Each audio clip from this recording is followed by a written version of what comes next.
Welcome back to the channel.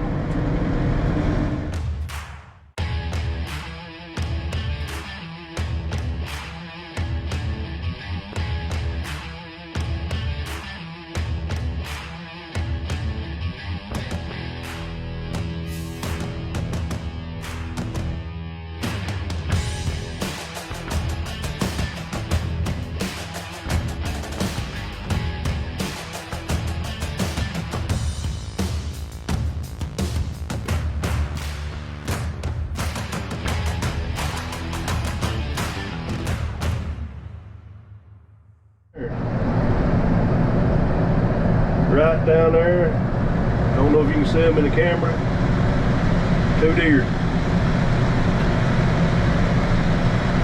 There they go.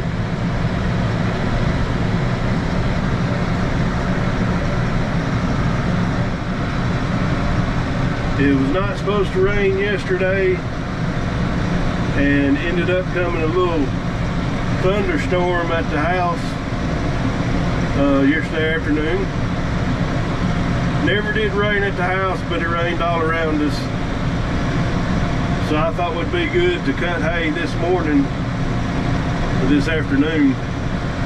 And it did rain, thunderstorm this morning. And wasn't calling for none, but we got it anyways. So I'm not cutting hay, I'm gonna move this. And to keep things interesting, I may tell a story or two. The first story I'm going to tell is, I told the story about wrecking the family car at age 3. I'm going to tell about the story about me flipping a grain truck.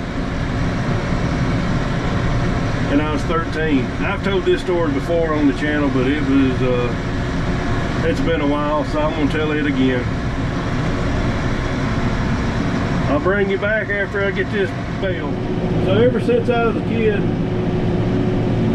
I've done something on the farm around here. When I was 9, I started driving the truck, the pickup, following my grandfather and my dad to the field, and I'd be there with the truck with wrenches, and if we need to go get anything, the truck was there.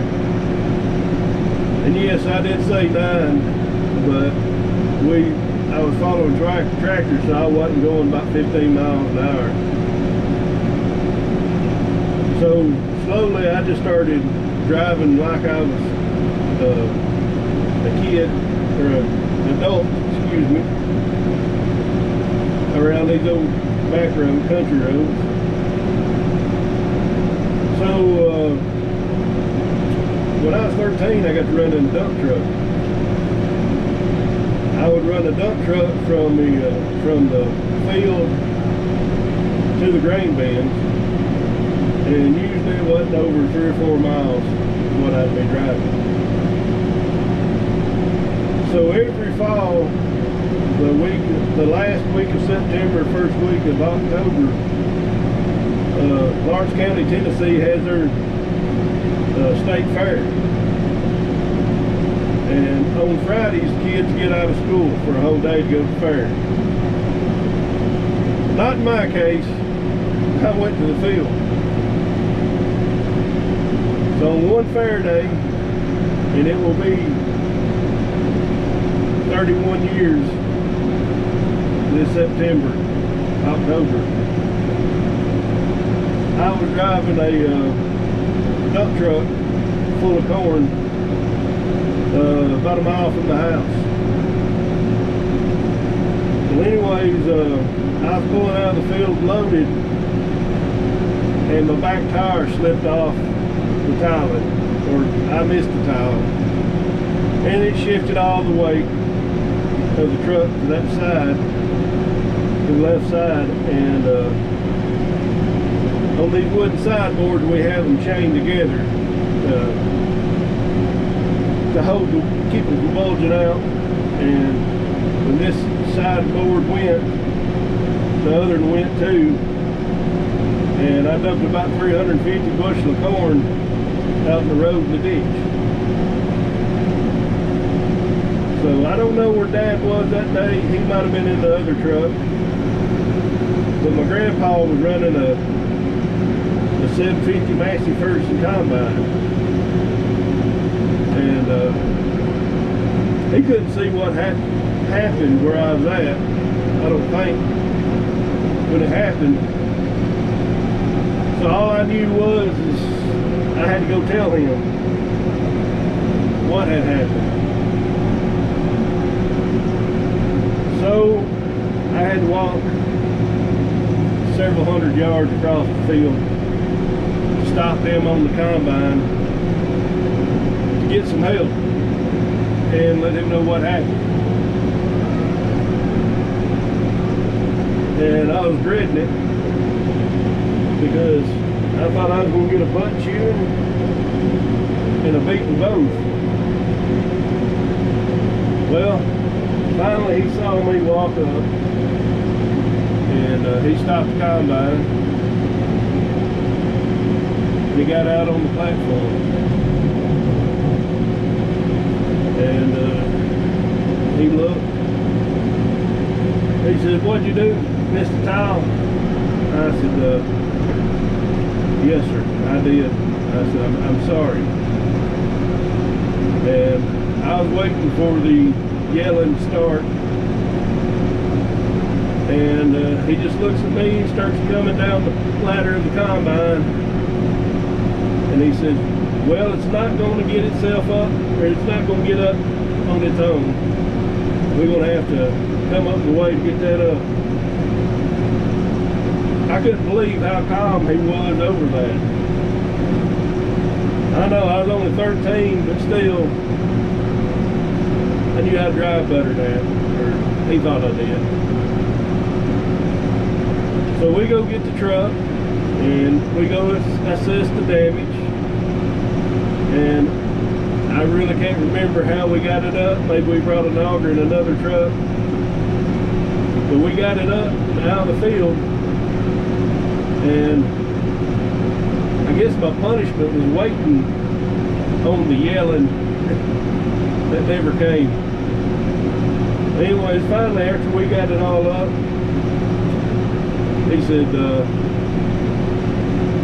"Son, that's you. One time." He said, "You do it again." He said, "It's not going to be pretty." He said, "The reason why I'm giving you one time on that," he said, "I've done it once," and he said, "Your dad done it once." He said, "You get one time." So I thought I'd share that with you.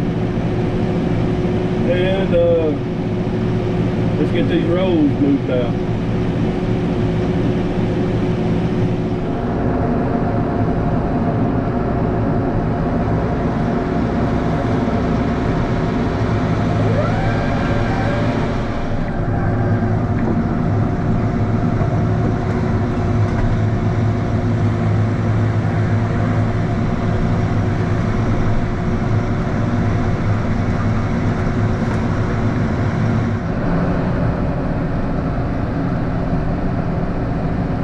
So my grandpa, he always drove old pretty rough trucks, kind of like I do now on the farm.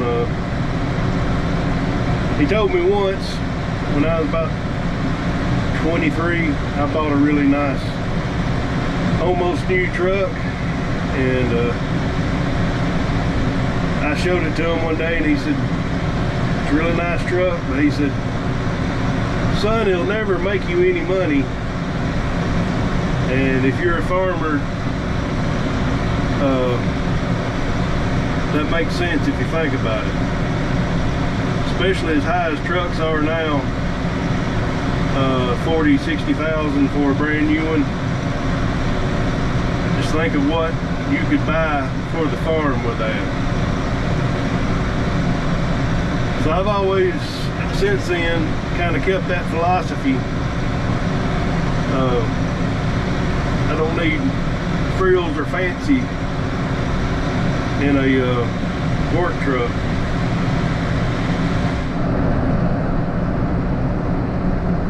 Well, in 1972, my grandfather won a Torino at the county fair. He took it to the Ford dealership the next day and paid $800 extra for a V8 and an automatic transmission, and got a F100. No power steering. I think all of my cousins learned how to drive on that truck, with that truck, and I'm the baby of the cousins. And I was the one that was around the farm the most.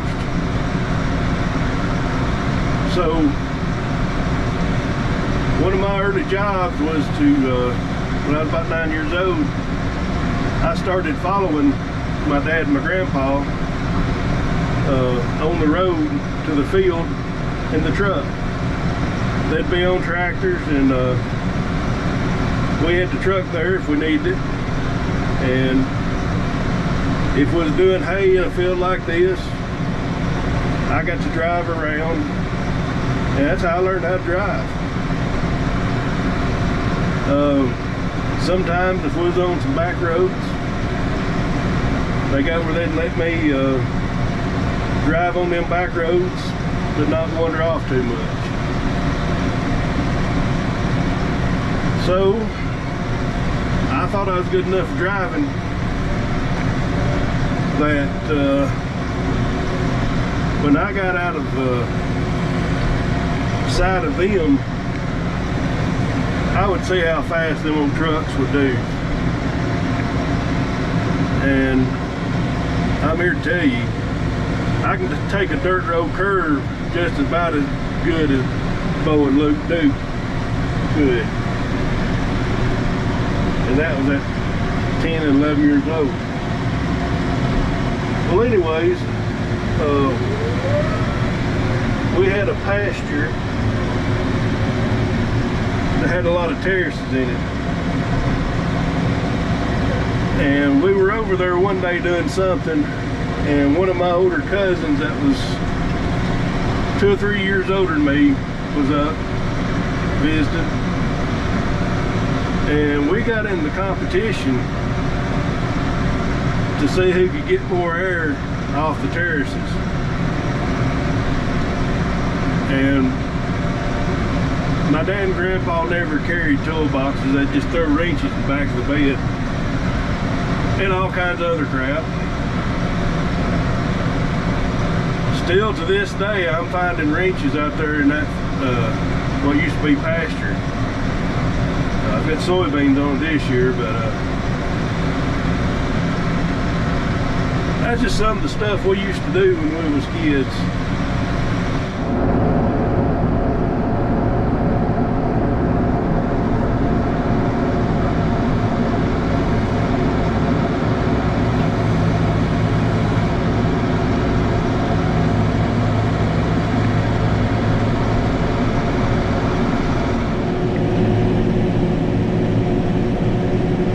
Just about done with this field. I like about 6 rows right here close to where I'm putting the hay.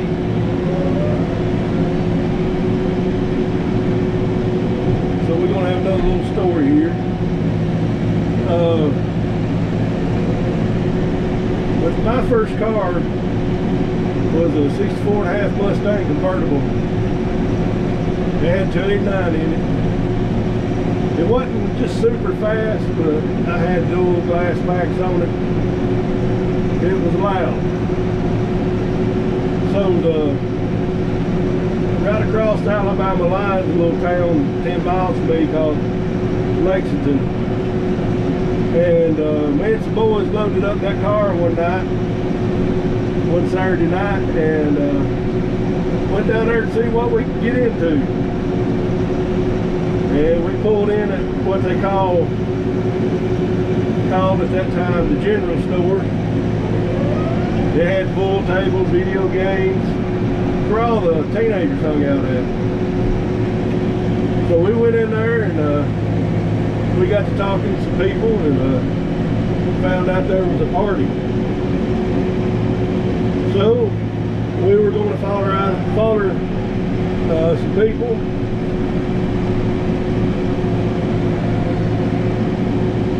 To this party. We come out and Lexington City police officer standing beside my car. He said, you know, need your license, proof of insurance.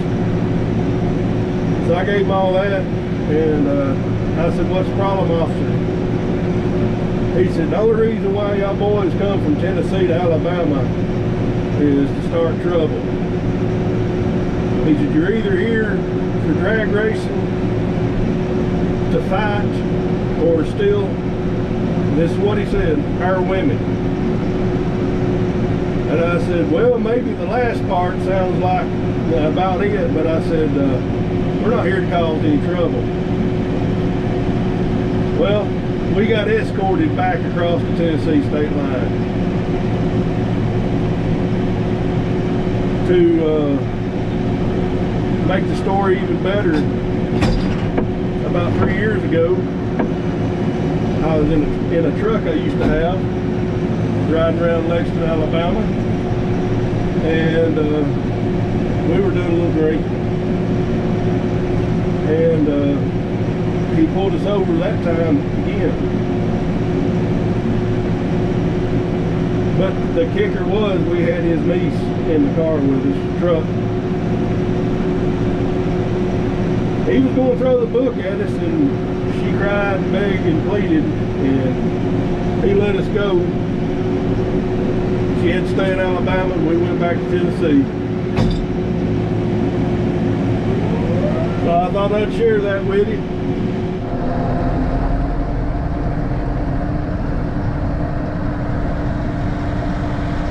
So this is the last bale of the field. Well, I got them all hauled in. Hopefully the next video is going to be hay cutting, and I'm going to get into the details of how our hay mower conditioner works.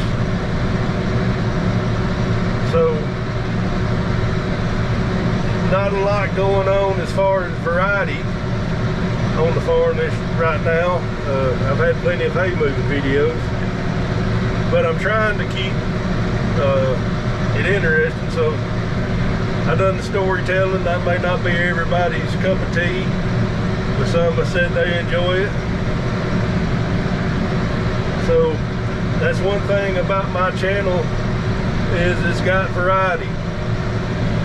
Row cropping and cattle and hay. And I've been told by some, and I see it in comments, some people likes the cattle and hay and they won't watch the row cropping, and I've got people that likes the row cropping that don't watch the cattle and hay. So enough rambling.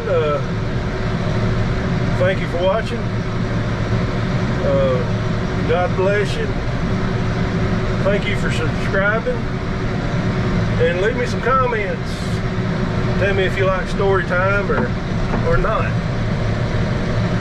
So we'll catch you on the next one.